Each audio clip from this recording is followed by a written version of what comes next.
जो स्टडी थी वो भी अफेक्ट हो रही थी और जो हमारी सोसाइटी और यूनिवर्सिटी का माहौल था वो भी डिस्टर्ब हो रहा था। तो जिस कॉन्टेक्स्ट के अंदर हम बात कर रहे हैं, पाकिस्तान के अंदर बात कर रहे हैं, तो हमने देखा है कि बगैर रेगुलेशन के क्या क्या नुकसानात उठाने पड़ सकते हैं। उसने उन्होंने कहा 1947 से लेके 84 तक कैंपस में 151 क्लैशेज हुए हैं स्टूडेंट यूनियंस के दरमियान, जिनमें 13 बंदे जो हैं वो इसमें मारे गए हैं, 284 इंजर्ड हुए हैं, 800 अरेस्ट हुए हैं और 110 को रेस्ट्रिक्टेड किया गया है।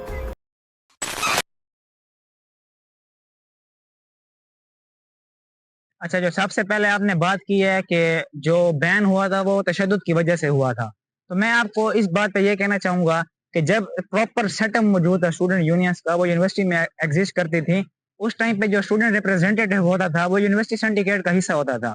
तो जो स्टूडेंट से मसाइल होते थे उनको उस जगह पर पेश किया जाता था स्टूडेंट्स की ही तरफ से, लेकिन उन पे बैन के बाद कोई ऐसी कमेटी या ऐसा कोई इजलास नहीं होता था जिसमें स्टूडेंट्स का रिप्रेजेंटेटिव बैठा हो वो मसाइल बयान करे। और जहाँ तक बात रह गई, जब इस स्टूडेंट यूनियंस पर बैन लगा, मुख्तलिफ लिसानी कौंसल्स बन गए, जुबान की बेस पर कौंसल्स बनाए गए, जिन्होंने ज्यादा तशद्दुद किया। पहले जो स्टूडेंट यूनियंस होती थी उनमें दो तरफ होते थे, या लेफ्ट साइड की होती थी या राइट साइड की, उनमें नजरियात का फर्क होता था। जब भी स्टूडेंट के कोई मसाइल होते वो उन दोनों पर यूनाइटेड होकर काम करती थी, लेकिन स्टूडेंट यूनियन पर बैन के बाद मुख्तलिफ कौंसल्स बन गई, जिसमें लिसानी कौंसल्स थी। तो इस वजह से उन लोगों में तशद्दुद बढ़ा। यहाँ पर नजरियात के दरमियान तसादुम नहीं था, यहाँ पर कौमियत के दरमियान, लिसानियत के दरमियान तसादुम था, इसलिए वो आपको नंबर ज्यादा दिखाई दे रही है।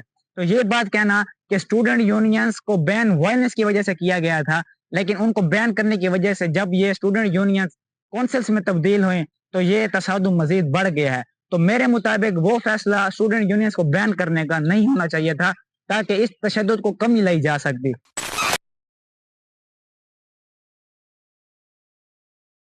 तो जैसे ये बैन की बात बार बार कर रहे हैं, तो हमारा बैन के ऊपर तो सवाल है ही नहीं ना। हमारी जो डिस्कशन है वो स्टूडेंट यूनियन की फाउंडेशन पे है, उनके आइडिया पे है। हम स्टूडेंट यूनियन के फवायद ऑन द पेपर की बात ही नहीं कर रहे, हम बात कर रहे हैं in the context and history of Pakistan. तो इन्होंने कहा बैन के बाद लिसानियत की बेस पे कौंसल्स बनी, तो वो बनाई किसने है? बेसिक सवाल यही है। मैंने पहले बात किया कि हर स्टूडेंट चाह रहा था कि इनके पास पावर है तो हमारे पास भी आ जाए। तो जब जितनी कम यूनियंस होंगी उतने कम स्टूडेंट्स को मौका मिलेगा। तो हर किसी ने कहा कि हमारी अलहदा पावर होनी चाहिए, तो एक अलहदा हर लिसानी बेस पे बनती गई। तो वो किसने बनाई है? बेसिकली स्टूडेंट्स ने बनाई है ना।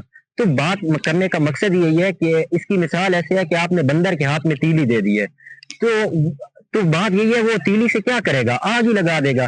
जब आप स्टूडेंट्स को ट्रेन नहीं करेंगे और उनको ऐसे ही खुलेआम पावर दे देंगे, एक्सपोजर दे देंगे इतना, तो वो उसको हैंडल नहीं कर पाएंगे और ऑब्वियसली वायलेंस होगा। तो मैं अपनी भी बात करूं कि अगर मुझे भी आज इतनी पावर और एक्सपोजर मिल जाए तो मैं भी बौखला जाऊंगा।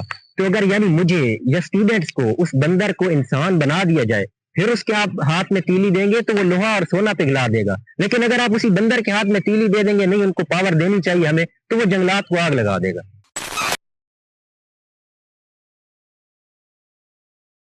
जैसा कि आपने देखा है कि रिबटल राउंड इनके खत्म हो गए हैं, तो अब हम चलते हैं क्रॉस क्वेश्चनिंग की तरफ, जिसमें दोनों फ्री कैन एक दूसरे से क्रॉस क्वेश्चन करेंगे। तो सबसे पहला मेरा क्वेश्चन ये है कि अगर पाकिस्तान की सियासत में देखा जाए, चंद मुख्तलिफ खानदान ही हैं और चंद लोग हैं जो इस सियासत में हैं, तो अगर स्टूडेंट यूनियंस नहीं होंगी तो अब young leadership grass root level से ऊपर कैसे लाएंगे? या फिर यही दो खानदान या चंद लोग की पाकिस्तान की हुकूमत में आते रहेंगे? देखिए, जो हमने शुरू में बात की है कि बंदर को ट्रेन करना पड़ता है, हमने बात इसी से की है ना। तो अगर आप बंदर को ट्रेन कर रहे हैं, हम बात कर रहे हैं हिस्ट्री के लेवल पे, पाकिस्तान के कॉन्टेक्स्ट हिस्ट्री में, जो कि नहीं हुआ ट्रेन। तो अगर तो ट्रेन कर ले, वो नहीं हुआ ट्रेन, तो फिर हम दूसरे सब्स्टिट्यूट की तरफ जा सकते हैं, जो कि लोकल बॉडी इलेक्शन।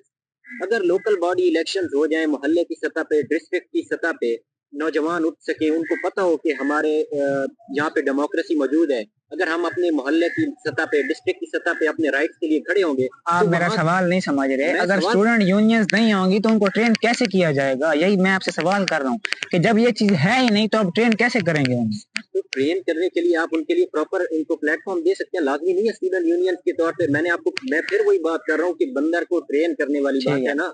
तो अगर आप उसको ले आए, लेकिन वो हिस्ट्री में देखा कितने 75 साल हिस्ट्री में नहीं हुआ, ठीक है। और उसके बाद आप लोकल बॉडी इलेक्शन है, उसमें आप उनको नॉलेज दें, उनकी एजुकेशन के थ्रू ایک نوجوان کو جب وہ بیسک سطح پہ اپنی ایجوکیشن لے کے آتا ہے اس کو پتہ ہوتا ہے کہ اگر میں یہاں سے اپنے علاقے کی سطح پہ کھڑا ہو رہا ہوں، میں آگے میں جا سکتا ہوں. اس کے علاوہ اس کا ایک جو اور سبسٹیوٹ ہے، وہ جو پارٹیز ہیں ان کے انٹرا پارٹی الیکشن کو اسے پتہ ہو کہ میرے لیے کلائم کرنے کے لیے ایک لیڈر موجود ہے، تو وہ اسٹرگل بھی کرے گا، وہ پڑھے گا بھی صحیح، وہ نالج بھی گین کرے گا اور وہ اوپر آئے گا، لازمی بات ہے. ٹھیک ہے.